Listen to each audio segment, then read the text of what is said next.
لونگ کے بے شمار فائدے تو آپ نے سنے ہوں گے، لیکن کیا آپ جانتے ہیں کہ یہ آپ کو شدید نقصان پہنچا سکتا ہے؟ کچھ لوگ ایسے ہیں جن کو لونگ کا استعمال بالکل نہیں کرنا چاہیے۔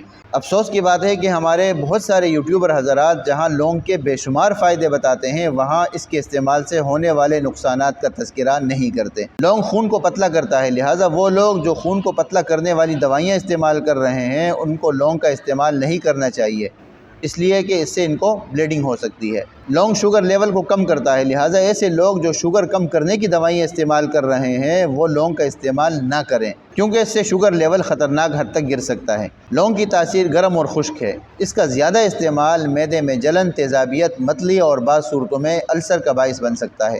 لونگ کا زیادہ استعمال جگر کو متاثر کر سکتا ہے، خاص طور پر بچوں میں۔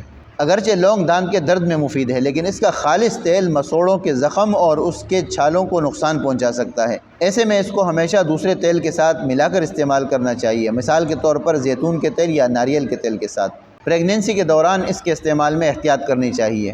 لونگ کے تیل کی بھاپ لینے میں پھیپھڑوں میں سوزش اور سانس لینے میں دشواری پیدا ہو سکتی ہے، اس لیے وہ لوگ جن کو الرجی کی شکایت ہے اس کے استعمال میں احتیاط کریں۔